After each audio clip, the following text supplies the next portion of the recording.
Hello my dear students, today in this video we'll do one exercise on pronoun. हम सर्वनाम के ऊपर एक एक्सरसाइज करेंगे और हमें यहाँ पे रिक्त स्थान दिए गए हैं।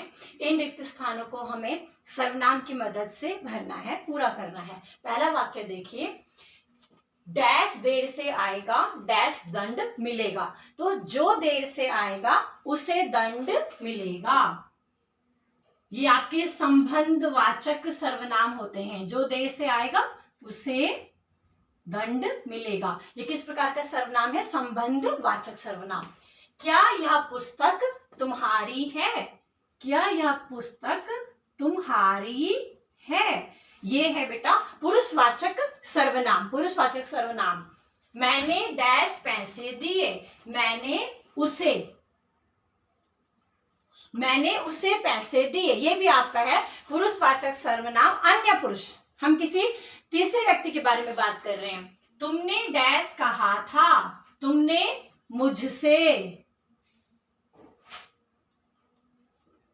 मुझसे कहा था। तो ये भी आपका पुरुषवाचक है और यह है आपका उत्तम पुरुष। उत्तम पुरुष वो होता है जो वक्ता अपने आप के लिए सर्वनाम प्रयोग में लेके आएगा, उन्हें हम पुरुषवाचक सर्वनाम कहते हैं। तो तुमने मुझसे कहा था, मुझसे, मैंने सारे बर्तन खुद धोए,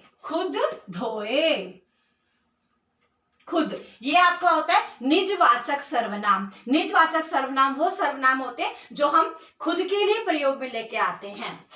तुम डैश झगड़ रहे थे, तुम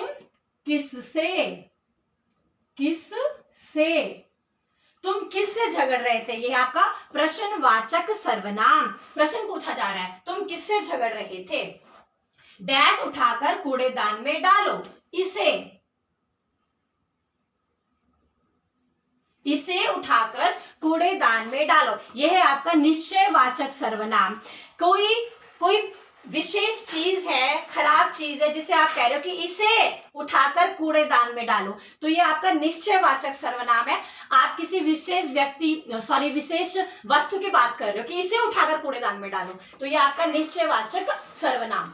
आपको डैश बुला रहा है, आपको कोई बुला रहा है, ये आपका अनिश्चयवाचक सर्वनाम। हमें नहीं पता कि वो कोई कौन है, हम कह रहे हैं कि आपको कोई बुला रहा है। तो जब हम किसी अनिश्चित व्यक्ति वस्तु की बात करेंगे तो वो आपका होगा अनिश्चयवाचक सर्वनाम। डैश किस कक्षा में पढ़ते हो? तुम। ये आपका है पुरुषवाचक सर्वनाम और ये आपका होगा मध्यम पुरुष। तुम होता है मध्यम पुरुष। मध्यम पुरुष वो होता है जिससे हम बातें कर रहे होते हैं, जिससे हम बातें करेंगे वो मध्यम पुरुष है।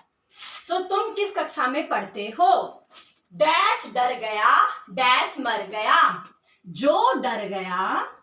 जो डर गया वो मर गया। संबंधवाचक सर्वनाम, जिसमें किसी सर्वनाम का उसी वाक्य में अन्य सर्वनाम के साथ संबंध बताया जाता है, उसे हम कहते हैं संबंधवाचक सर्वनाम।